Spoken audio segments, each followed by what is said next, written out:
어르신의 건강과 행복을 위한 가장 든든한 노인복지시설을 만들어가는 케어스토리 강성만 국장입니다. 오늘 교육에서는 사회복지시설 재무회계 규칙의 가장 기본이 되는 관 항목에 대해서 살펴보고자 합니다.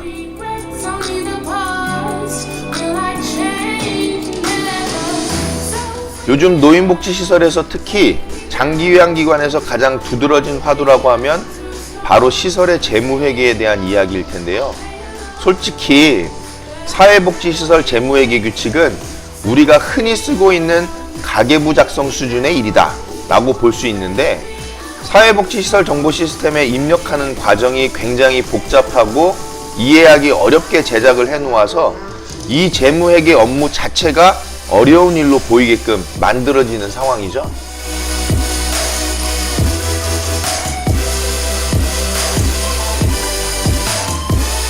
실제로는 알고 보면 단순한 가계부 정도 쓰는 일이다 라고 생각하시면 됩니다.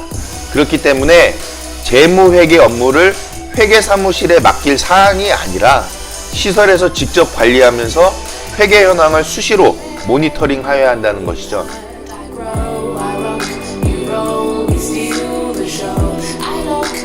일단 사회복지시설의 가계부인 재무회계를 관리하기 위해서는 간단한 규칙 몇 가지를 알아야 하는데, 이번 교육을 통해서 수입 지출의 내역별 관 항목을 매칭시키는 것에 대해서 함께 살펴보도록 하겠습니다. 쉽게 이해하자면 재무회계 규칙상에서 각 내역별로 구분을 어떻게 하는가를 살펴보는 일이 되겠습니다.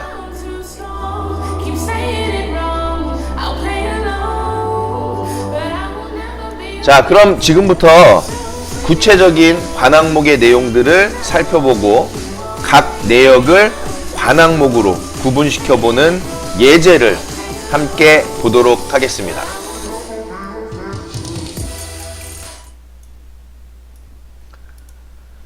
자, 보시는 화면이 사회복지법인 및 사회복지시설 재무회계 규칙의 별표 9에 보면 노인 장기요양 기관의 세입 예산 과목 구분이라고 되어 있는 표죠. 그래서 이 표에 관 항목으로 구분이 되어져 있습니다. 그래서 우리가 예를 들어서 전기세로 지출을 했다든지 또는 뭐 소고기를 샀다든지 그런 내역들에 대해서 관 항목으로 구분을 한다라는 것이죠. 그래서 관 항목 다음에는 세목이 있습니다. 세목에서 이제 더 구체적인 구분으로 지어지는 것이고, 관은 이제 제일 큰 범위로 구분을 하고, 관에 따라서 항으로 조금 더 구체적으로 구분을 하고, 항에 따라서 목으로 더 구체적으로 이제 나누고, 목에 따라서 세목으로 더 구분화시키는 것이 이 세입, 세출, 예산 과목의 구분 현황이죠. 저희가 오늘 이제 살펴볼 부분은 이 목에 대한 부분인데, 목하고 이 명세에 대한 내용이죠. 그래서 목이 어떻게 되어 있고 그리고 그 내용이 어떤 내용인가를 살펴보는 일입니다. 굉장히 쉬운 내용이에요. 그냥 뭐 가볍게 한번 보면 다 이해하실 내용이라서. 자, 이 사회복지 재무회계 규칙은 일단은 법으로 되어 있는 내용이기 때문에, 모든 법은 우리 그 인터넷 사이트에서 네이버나 그런 데에서 법제처라고 검색을 하시면 법제처 국가법령정보센터라고 나오죠. 거기에 해당 법령을 검색하시면 요즘은 뭐 신국법 비교까지 해서 아주 상세하게 나옵니다. 지금 이 사회복지시설 재무회계 규칙이 19년 9월 27일자로 또 개정이 됐는데, 뭐 개정 내용을 신구법을 비교해 보니까 크게 변화된 건 없어요. 그래서 전에 있는 법 내용을 그대로 보셔도 되고, 이 내용은 크게 변함이 없기 때문에 우리가 보면 되겠다라는 부분인데, 어쨌든 모든 법은 법제처 국가법령정보센터에 검색을 하시면 모든 법이 나오기 때문에 그 법들을 여러분들은 꼭 확인하실 필요가 있습니다. 어려운 내용은 아니고, 처음에 법을 접해서 읽기가 솔직히 조금 부담스럽고 귀찮죠. 그 내용을 다 본다는 게. 근데 여러분들이 시설을 운영하고 또 정확한 규칙에 대해서 아셔야 될 필요가 있기 때문에 여러분들께서 조금 번거로우시더라도 또 귀찮다 하시더라도 법제처에 있는 법령들, 필요한 법령들에 대해서는 검색해서 꼭 확인하셔야 되겠다라는 것을 말씀드릴 수 있습니다. 자, 그럼 관항목에 대해서 구체적으로 보시면 첫 번째는 뭐 이런 내용은 다 보실 필요는 없고, 이게 뭐 사업 수입이냐 뭐 아니면은 관연도 수입이냐 보조금 수입이냐 이런 부분 볼 것까지는 아니고, 관항목까지는 아니고 우리 목에 대해서만 이해하면 되겠다. 지금 보면 목에 본인부담금 수입이 있죠. 그래서 이 본인부담금 수입이 장기요양급여비용 중 본인부담금으로 되어 있습니다. 그래서 명세가 이렇게 되어 있기 때문에 지금부터는 이 본인부담금 수입에는 장기요양급여비용 중에서 본인부담금으로 되어 있다라는 거 아시면 되겠고, 식재료비 수입은 뭐 다 아시죠? 식재료비 수납하는 거. 그 다음에 상급침실 이용료는 비급여 대상 중에 상급침실 이용료다. 임의용비는 당연히 임의용비고, 기타 비급여 수입은 식재료비, 임의용비를 제외한 비급여다. 그럼 이제 간식비가 여기 들어가겠죠. 근데 이게 세목을 잡을 수 있기 때문에 어차피 식재료비 수입이나 간식비 수입이나 같이 쓰는 상황이니까 여기에 이제 간식비까지 같이 얹혀서 식재료비 하나로 포함을 시켜서 회계 처리를 할 수 있겠다라는 것이죠. 그래서 어르신들께, 이제 보호자분들께 돈을 수납하실 때에도 굳이 간식비에 대한 내용을 따로 명기하기보다는 그냥 하루 식재료비만 해서 그냥 2,500원으로 계산을 해가지고 간식비까지 다 포함을 시켜서 한목에 받을 필요가 있어 보인다는 게 여기에서 이제 나오는 내용이죠. 왜냐면은 간식비를 별도로 구분하게 되면 또 이제 간식비를 따로 사야 되고 또 간식비를 따로 입력해야 되는 상황이 되니까 그냥 식재료비 수입에다가 간식비를 우리가 다 그냥 포함을 시키는 쪽으로 가는 것이 좋겠다. 그래서 이 명목, 즉 그 세목 자체를 그냥 식재료비 수입이라고 여기는 목으로 딱 정해져 있기 때문에 우리가 어떻게 바꿀 수는 없겠지만, 세목에서는 이제 사회복지 재무 회계, 사회복지시설 정보 시스템에 입력을 할 때에 그때에는 세목을 분명히 나타낼 수 있으니까 그 세목에 이제 간식비까지 포함을 시킨다라는 것이죠. 그래서 그냥 우리가 그 보호자분들께 청구를 할 때에 간식비는 이제 빼고 그냥 식재료비로 그냥 하나로 통일해서 보호자분들께도 청구를 하는 것이 좋겠다라고 말씀드릴 수 있습니다. 자, 그 다음에 이 노인 장기요양기관의 세입 예산 과목 구분에서도 어떤 사업 수입이 있어요. 그래서 시설 운영으로 인하여 발생되는 사업 수입을 종류별로 목을 설정한다라고 나타나 있는데, 예를 들어서 어떤 뭐 자선 사업 수입이다라고 하는 부분이 이런 거죠. 이용자가 제작한 물품을 판매해서 수입을 얻을 때 이런 내용들을 넣을 수 있다라는 것이죠. 자, 이런 내용이 들어가 있다라고 보는 것이 이 자체가 이 노인 장기요양 기관 이 사업 자체가 회계로만 이루어진다는 거예요. 어떤 이 회계를 통해서 그 세무까지 연결지어서 소득세 납부라든지 그런 내용의 부분이 별개시화 된다는 걸 볼 수 있죠. 왜냐하면 후원 사업 같은 이런 입소자가 제작한 뭐 물품 판매 수입이라든지 이런 부분의 수입을 회계상에서 처리를 하기 때문에 자체적인 회계, 즉 자체적인 회계지만 투명한 회계로 갈 수밖에 없는 내용들이 이제 이런 데에서 나타난다는 것이죠. 어쨌든 장기요양 기관에서도 사업 수입에 대해서 따로 명기를 해서 입력을 할 수 있는 내용이다라고 이해를 하시면 되겠고, 특별히 뭐 이 내용을 우리가 크게 사용하지는 않아요. 그렇기 때문에 그냥 이런 내용이 있다 정도만 아시면 되겠습니다. 자, 그 다음에 관연도 수입이 있죠. 전년도에 세입 조정된 수입으로서 금년도에 수입으로 확정된 것. 한마디로 전년도에 남은 그 부분을 이월시켜서 관연도 수입으로 지난 연도에 수입을 해서 금년도에 이제 편입을 시키는 거죠. 그래서 남은 금액을 다시 새로운 연도에 이체를 시키는, 넘기는 그런 내용입니다. 자, 그 다음에 국고보조금 내용이 있는데 국가로부터 받은 경상보조금 및 자본보조금이다. 뭐 국고보조금 받을 일이 특별히 없죠. 그 다음 시도보조금, 시도로부터 받는 경상보조금 및 자본보조금이다. 이 내용은 좀 받을 수 있죠. 왜냐면은 이제 전라남도 같은 경우에는 내일로 사업 같은 부분들이 있고 또 다른 시도에서도 인건비 지원에 대한 그런 사업들이 있어요. 그래서 그런 사업들의 그 예산을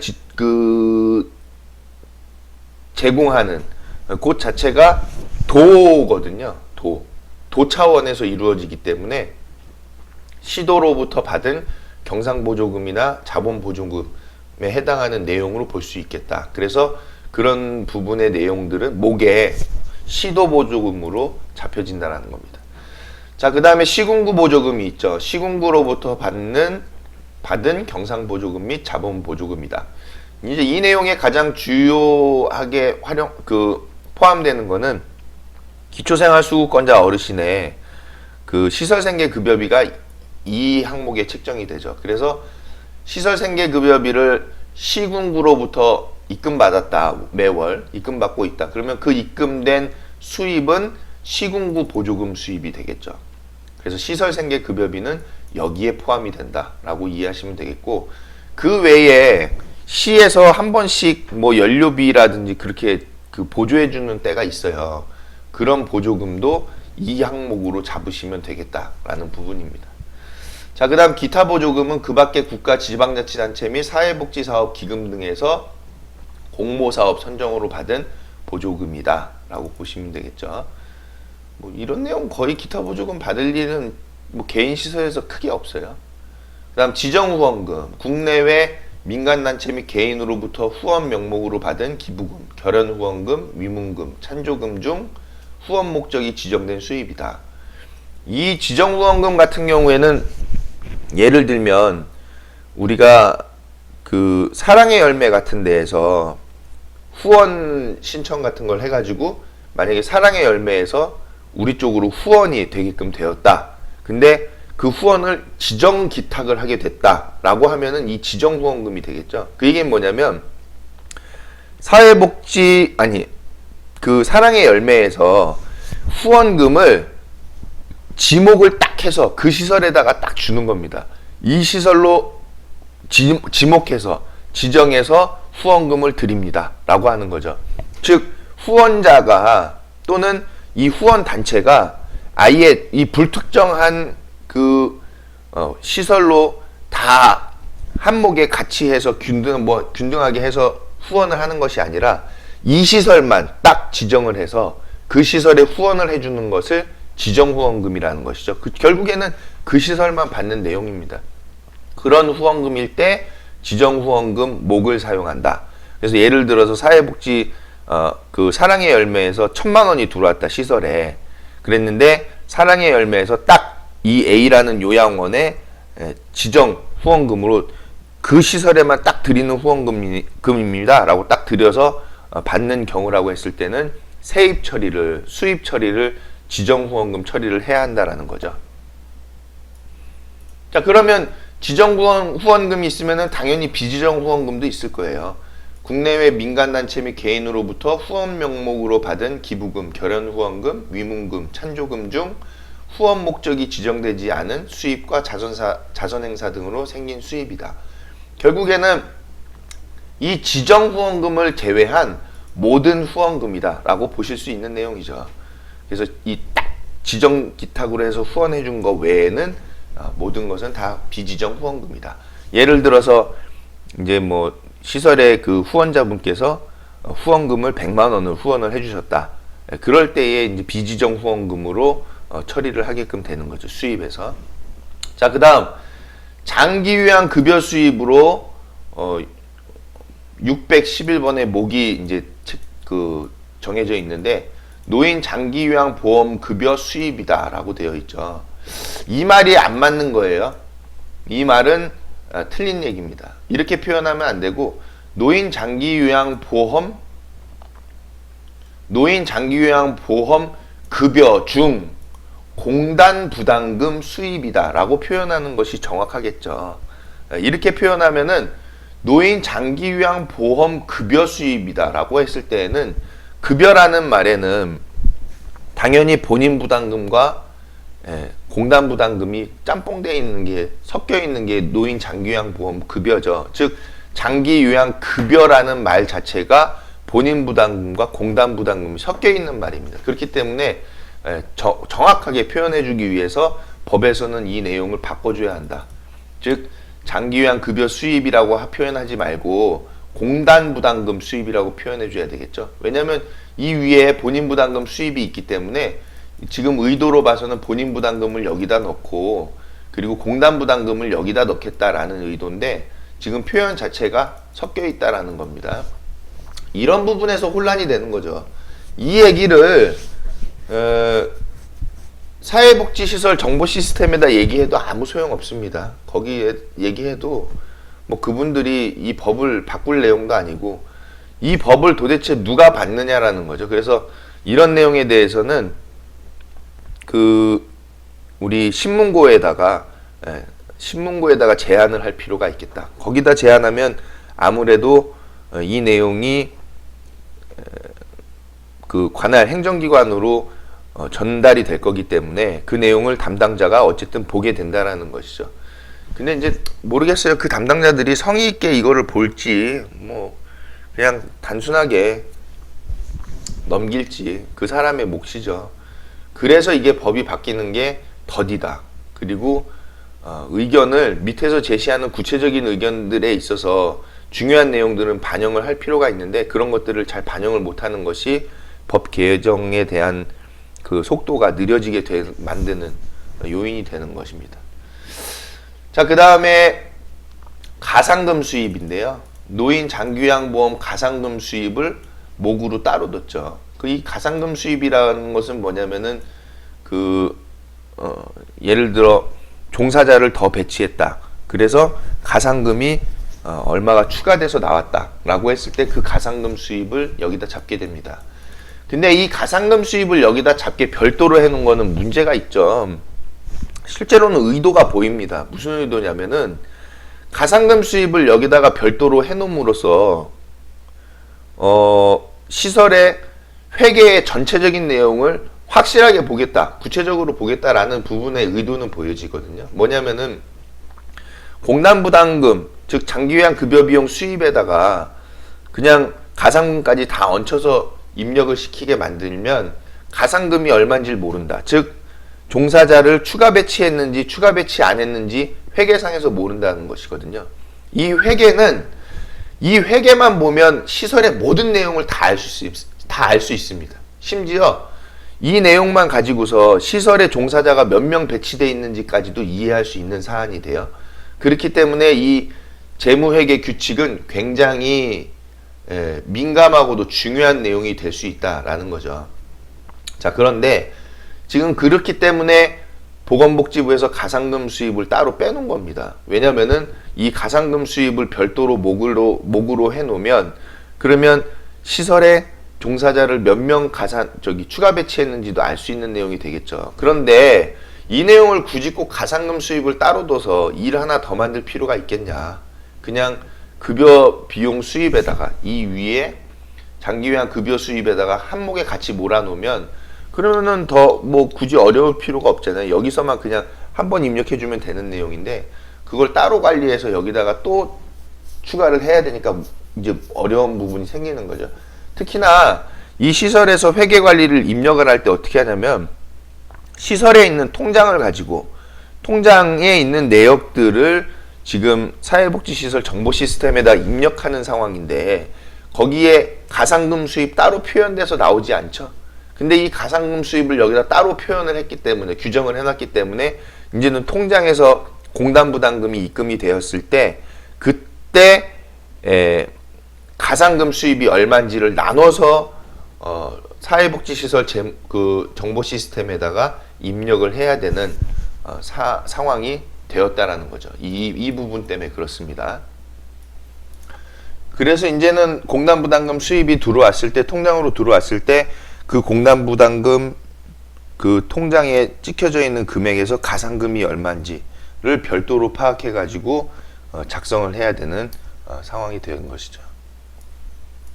그래서 여러분들이 시설에서 회계 사무실에다가 그 회계 사무실 같은 데다가 맡기면 거기서는 이 가상금 수입을 파악하기가 어려워요. 가상금 수입을 그 회계 사무실에서 파악하려면 뭘 받아야 되냐면은 그 청구서 또는 청구 명세서를 받아야지만이 이 가상금 수입을 그 회계 사무실에서 알 수 있는 거예요.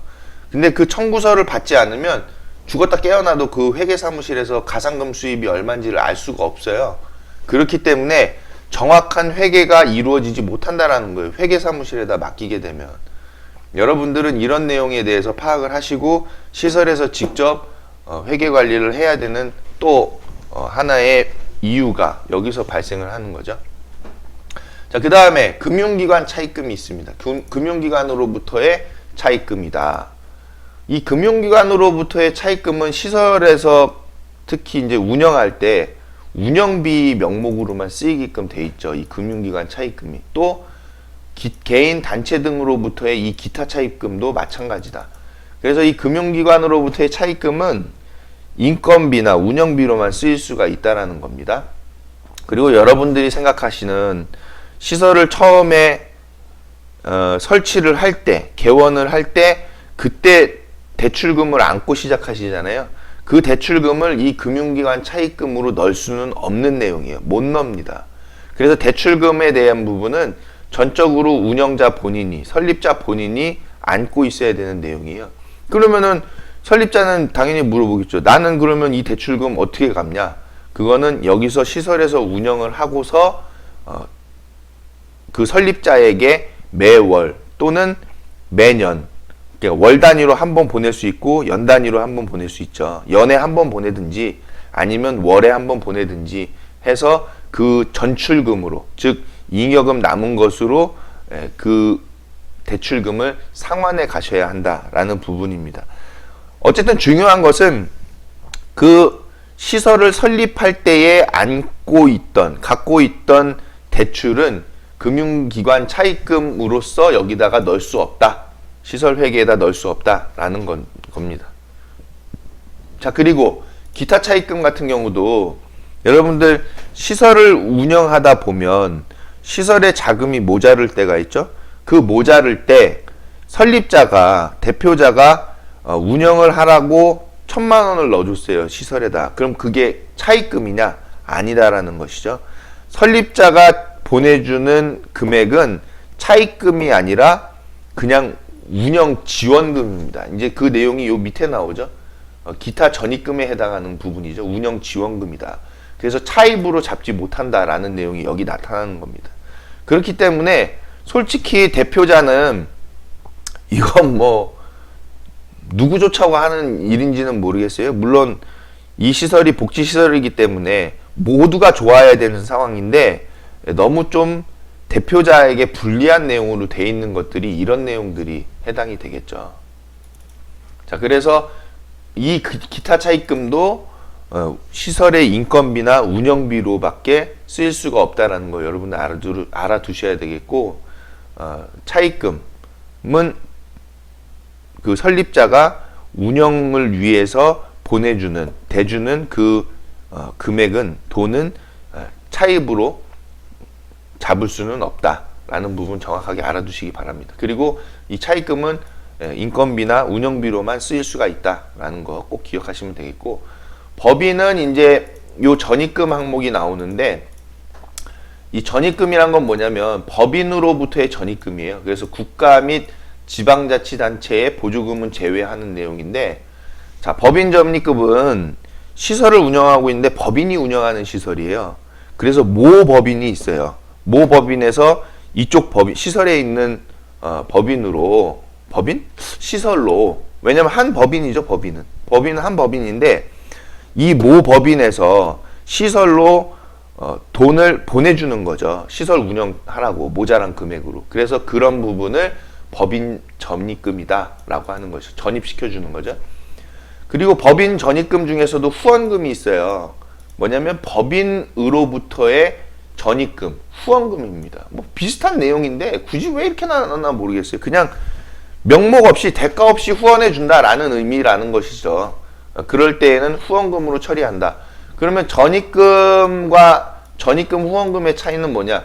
이 전입금은 명목 이씨 돈 보내줄 테니 나중에 다시 보내줘, 이런 형식이 될 수 있을 거고, 여기 후원금의 형식은 야 이거 그냥 다 주는 거야.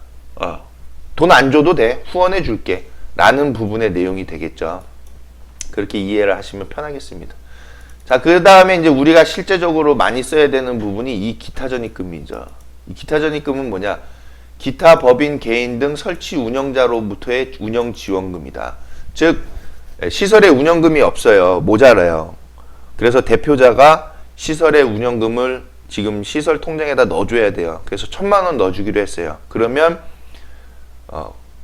꿔주는 내용이 아니라 그냥 운영 지원금으로 그냥 준다라는 거죠. 그게 바로 기타 전입금입니다. 그래서 대표자가 시설에 돈을 넣어줄 때에는 꿔주는 형태는 절대 아니고 그냥 운영 지원금으로 주는 기타 전입금으로 잡아야 한다라는 부분을 여러분들 알아두시길 바랍니다. 자, 마찬가지 내용이에요. 위에서 봤던 그 법인 전입금과 법인 전입금 후원금의 내용하고 동일한 내용입니다.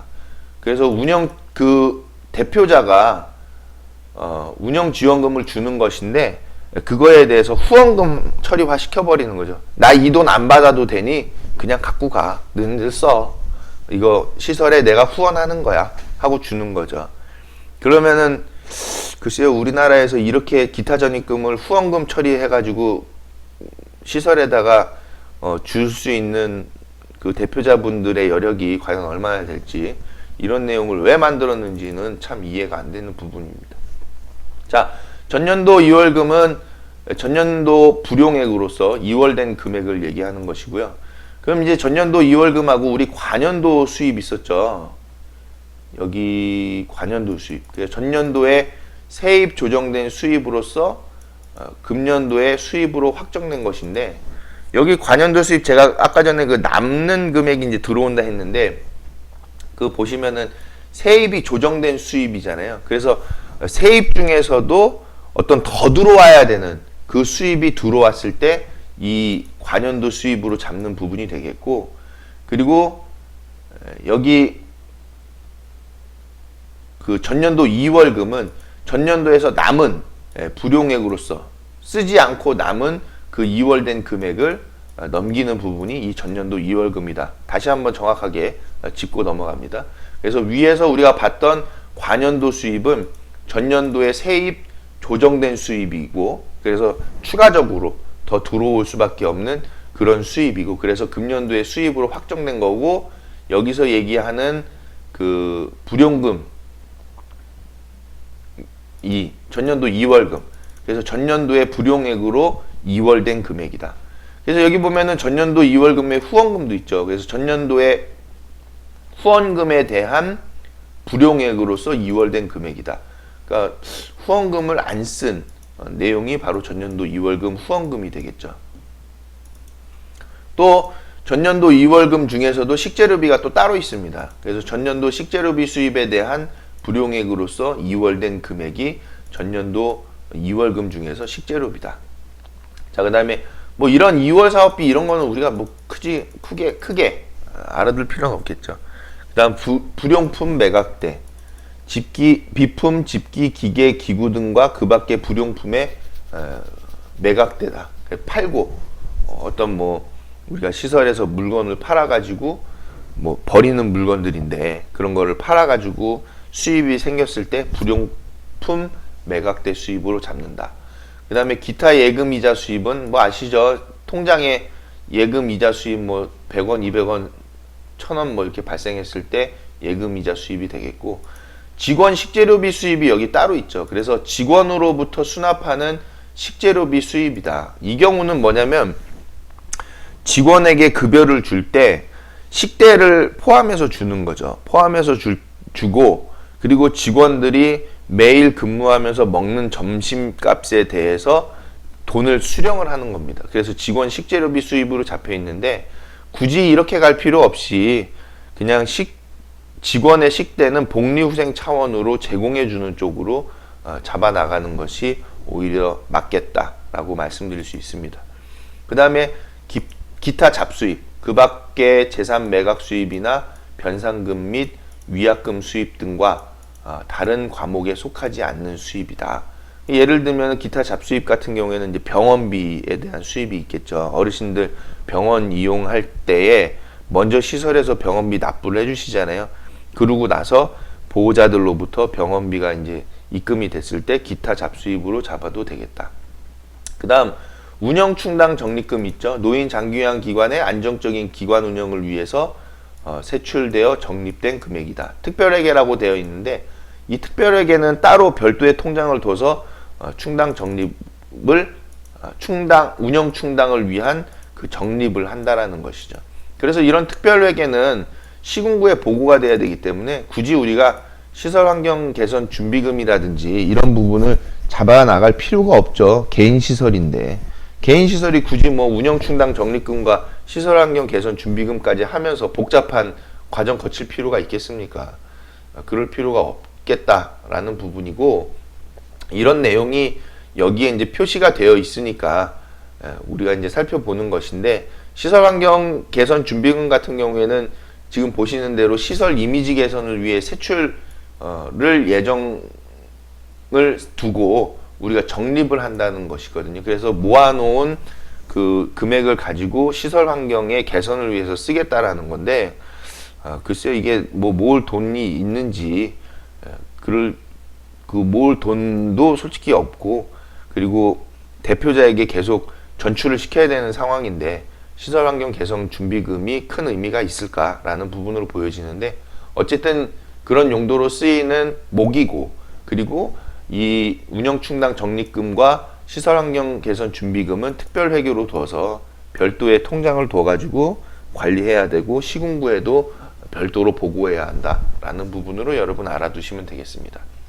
자, 한 가지 제가 다시 정리하고 싶은 거는, 정확하게 이 관연도 수입은 전년도에 세입이 조정돼서 수입으로 발생한 거다. 그래서 세입이 원래는 1,000만 원인데 1,000만 원으로 전년도에 끝나야 되는데 거기서 조정이 돼가지고 1,100만 원이 됐단 말이죠. 그래서 100만 원이 금년도에 수입으로 확정이 됐을 때 그 내용으로 관연도 수입이 잡히는 것이다. 뭐 남는 금액 2월 된다 그건 아닙니다. 그거 다시 정정을 제가 해드릴게요.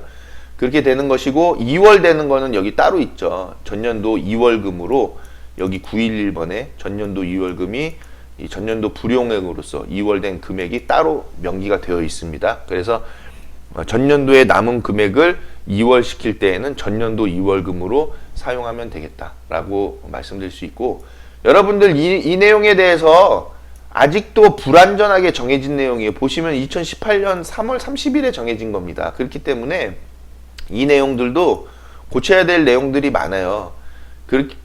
그래서 여러분들이 너무 부담 갖지 마시고 그냥 가계부 정도 쓰는 수준으로 생각하셔서 모든 내용을 시설에서 들어오는 돈에 대한 내역을 여기 목에 맞게끔만 넣으시면 됩니다. 이 내용을 보시고서. 자, 예를 들어서 우리가 10,000원의 수입이 발생을 했는데, 10,000원의 수입이 그 어르신 병원 이용에 따라서 발생한 수입이었어요. 그래서 기타 잡수입에다 잡아야 되는데 이분이 이 내용을 잘 이해를 못 하셔가지고 이 기타 잡수입에다 잡질 않고 기타 비급여 수입에다가 병원비를 잡았어요. 그럼 나중에 이 내용을 지적받겠죠. 이거 왜 병원비 수입을 기타 비급여 수입에다 잡았습니까?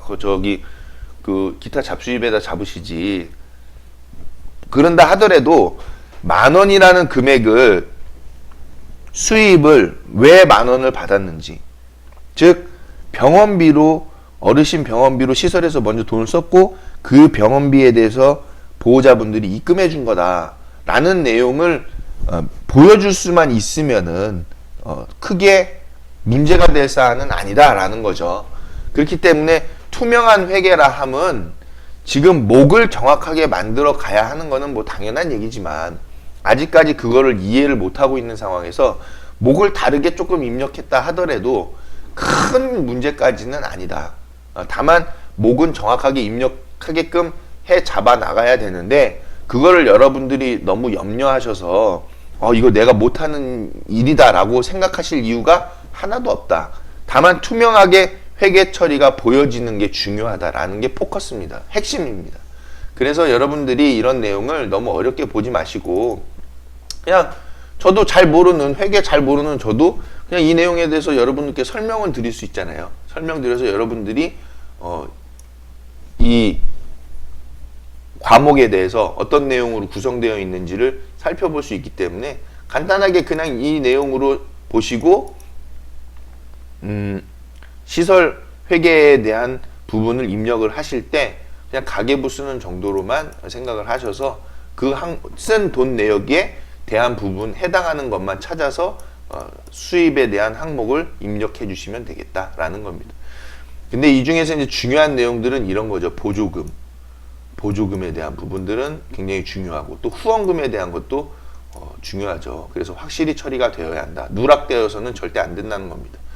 물론 이제 이 세입 세출 예산 과목 부분에서 제일 중요한 부분 그 내용 중에 하나는 어떤 내역도 누락되어서는 안 된다라는 것이 또 중요한 내용이 되겠죠. 자, 여기까지 해서 세입 예산 과목 부분에 대해서 살펴보셨고 요 다음 2강에서 세출 예산 과목 부분에 대해서 잠깐 5분만 쉬었다가 다시 이어서 설명을 드리도록 하겠습니다.